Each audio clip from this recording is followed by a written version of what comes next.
कि अगर यही कुछ बजाना है तो आप क्यों विजिट पर जाते हैं, इतना तेल क्यों खर्च करते हैं? बहुत सारे लोगों को पता होगा कि मोदी जी अभी ऑस्ट्रेलिया के विजिट पे है और आप जैसे कि देख सकते हो बहुत सारे लोग प्रोटेस्ट कर रहे हैं जहाँ पे आज उनकी रैली होने वाली है। यानी वो बर्दाश्त ही नहीं करना चाहते। This is about as close as we'll get to Narendra Modi on his trip to Melbourne. He famously avoids unscripted news conferences, preferring instead more stage managed appearances. यानी तकरीर अवाम के साथ करनी से आती है, ना किसी सहाफी का जवाब दे सकता है। हम भारतीय ऐसे ही हैं जैसे दूध में चीनी मिल जाती है, उसे और मीठा कर देती है। हम भारतीय दुनिया में अपने प्रेम का रंग घोलते रहते हैं। वही बात है कि दूध तुम्हारे ज़हन से निकल नहीं सकता। दाल सब्जियां ऑस्ट्रेलिया की हैं, लेकिन उनमें तड़का देसी मसालों का ही लगता है। यार ये बातें हैं करने वाली अवाम के साथ।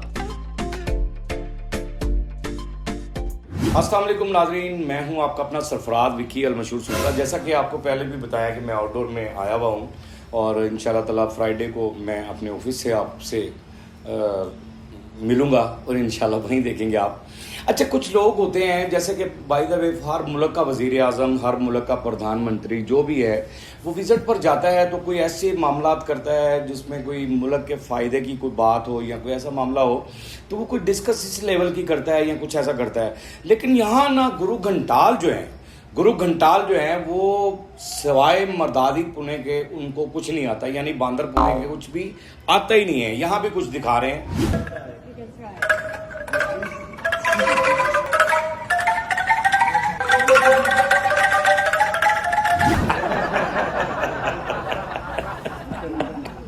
सुनाए, ये आपके मुल्क का प्रधानमंत्री है, यानी कि वहां जाके वो बजा कर दिखा रहे हैं। अरे भाई, अगर यही कुछ बजाना है तो आप क्यों विजिट पर जाते हैं, इतना तेल क्यों खर्च करते हैं, इतने पैसे क्यों लगाते हैं? करोड़ों रुपया आप लगा कर जाते हैं और वहां जाकर वो और इंडोनेशिया के वो हैं वो भी इतना हंस रहे हैं आपकी इस बात पे, इतना मुस्कुरा रहे हैं कि वो कह रहे हैं कि यार कैसा अजीबोगरीब सा बंदा है, कैसा अजीब आदमी है, कैसा अजीब आदमी कि ये बजा कर दिखा रहा है। वो बात कर ही नहीं रहा, कुछ डिस्कस करनी होती है ना यार। ये सारी ड्रामा पुना करने के लिए अगर जाते हो तो क्यों करते हो जनता के साथ? आप ऐसा धोखेबाजी क्यों करते हो?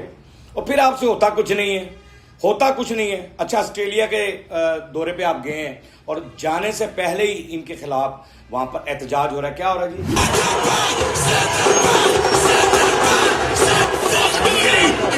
बहुत सारे लोगों को पता होगा कि मोदी जी अभी ऑस्ट्रेलिया के विजिट पे है और आप जैसे कि देख सकते हो बहुत सारे लोग प्रोटेस्ट कर रहे हैं जहाँ पे आज उनकी रैली होने वाली है।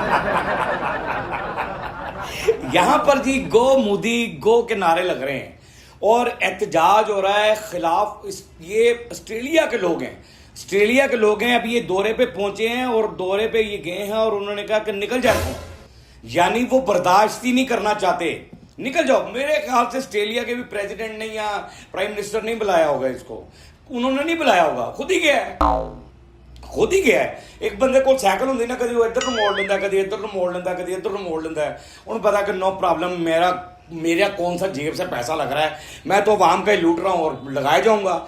आप अवाम का पैसा लूट रहे हैं, जिस मर्जी दौरे पे चले जाते हैं जी। और फिर आपके साथ होता क्या है? अब आपको ये बात समझ नहीं लग रही होती।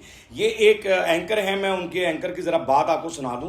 This is about as close as we'll get to Narendra Modi on his trip to Melbourne. He famously avoids unscripted news conferences, preferring instead more stage managed appearances.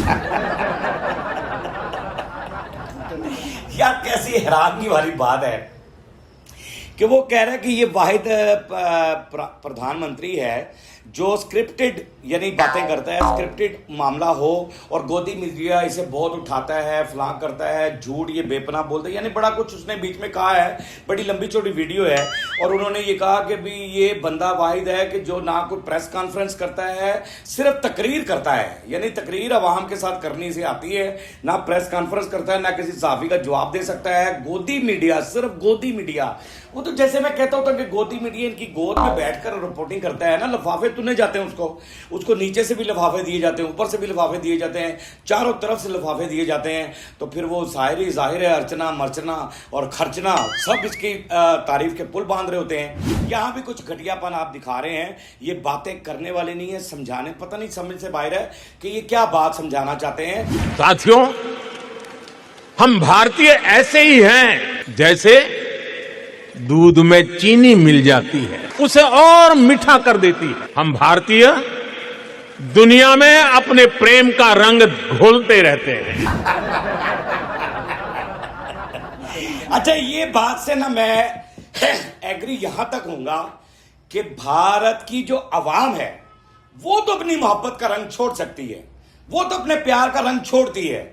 जैसा कि मैं एक मिसाल देना चाहता हूं यहां पर कि जैसा कि हमारे यहाँ के टैलेंट को, यानी हमारे फनकारों को इंडिया के अवाम या वहाँ के आर्टिस्ट या वहाँ के प्रोड्यूसर या वहाँ के डायरेक्टर्स, उन लोगों ने बड़ी इज्जत दी। हम लोग भी, मसलन हमारे बड़े जो थे वो भी अपने लोगों को मिलने के लिए चले जाते थे, भारत के अंदर रिश्तेदारों को मिलने के लिए चले जाते थे और बड़ी मोहब्बत बांटते थे। ये बात को मैं मानता हूँ, लेकिन गुरु घंटाल तुम्हारी बात को कैसे मान?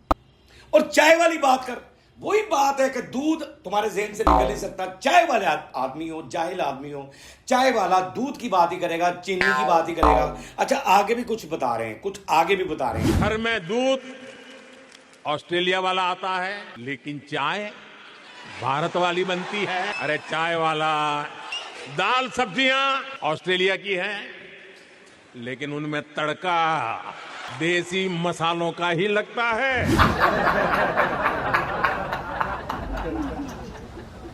लो जी, मैंने ना बड़े बड़े जोकर देखे हैं। यकीन जानो, मैं लकी रानी सर्कस के अंदर, हमारे यहाँ लकी रानी सर्कस है, आपके यहाँ भी होगी बड़ी सर्कस।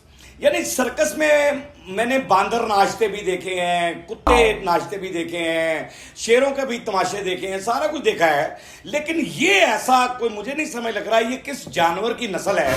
यानी कहां से ये बंदा मुझे समझ से बाहर है कि चाय की बातें, तड़का, यहां लगता है तड़का लगाने वाले लोग हो तुम, और मोहब्बतें कहां बांटनी है तुमने?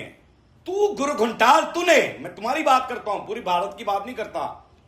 इतने घटिया इंसान हो तुम, इतने बगैरत तरीन आदमी हो यार, ये बातें हैं करने वाली अवाम के साथ। तड़का देसी मसालों का ही लगता है। और मैं क्या कहूँ तुझे, मैं ना बाला फटे वाला कह सकना तेनू, ना तेनू मैं माजू बर्फ वाला कह सकना, लेकिन तू चाय वाला है, छोटे चाल है, आप बस यही गल लगी। मैं आपकी सेना को ये बताना चाहता हूं, क्योंकि सेना एक ऐसी चीज होती है, फौज एक ऐसी चीज होती है, आर्मी एक ऐसी चीज होती है जो अपने मुल्क की हिफाजत कर रही होती है। वो देख रही होती है कि करप्ट, जाहिल, बगैरत, बेजमीर लीडरों को कैसे इस मुल्क से भगाया जाए। ये आर्मी का काम होता है। यानी मैं समझता हूं कि उसमें आखिरी पावर होती है। अगर अवाम नहीं कर पा रही, कुछ जनता नहीं कर पा रही, उसका मुंह बंद करवाया जाता है, उसको मार दिया जाता है, उस पर पर्चे काट दिए जाते हैं, FIR कर दी जाती है, उठा लिया जाता है, गायब कर दिया जाता है। लेकिन सेना तो यार ऐसी नहीं होती। हमारी सेना तो ऐसी नहीं है। हमारा मुल्क तो महफूजातों में है। अल्लाह का शुक्र है, अल्लाह उन महफूजातों को कायम और दायम रखे, हमेशा सलामत रखे। पाक आर्मी जिंदाबाद थी, जिंदाबाद है और जिंदाबाद रहेगी। पाकिस्तान जिंदाबाद था, जिंदाबाद है और जिंदाबाद रहेगा, इंशाल्लाह जिंदाबाद रहेगा। बाकी हंसते रहें, मुस्कुराते रहें, हंसी वाली जिंदगी गुजारें, कभी किसी की दिल आजारी मत कीजिएगा। इज्जत दें, इज्जत लें, मोहब्बत बांटें और मोहब्बत हासिल करें, और परवरदिगार पर यकीन रखें, क्योंकि सब ताकतें मेरे रब के अंदर हैं और वही सब कुछ कर सकता है। बेशक वही सब कुछ कर सकता है। हमने आपके लिए व्हाट्सएप भी बनाया है, टिकटॉक भी बनाया है, फेसबुक बनाई है, उसे भी फॉलो कीजिएगा। मस्के चैनल को सब्सक्राइब करते रहें, लाइक करते रहें, कमेंट्स करते रहें और घंटी दबाना मत भूलिएगा, क्योंकि ससुर आपके साथ है और जब तक जिंदा है तब तक आपके साथ है।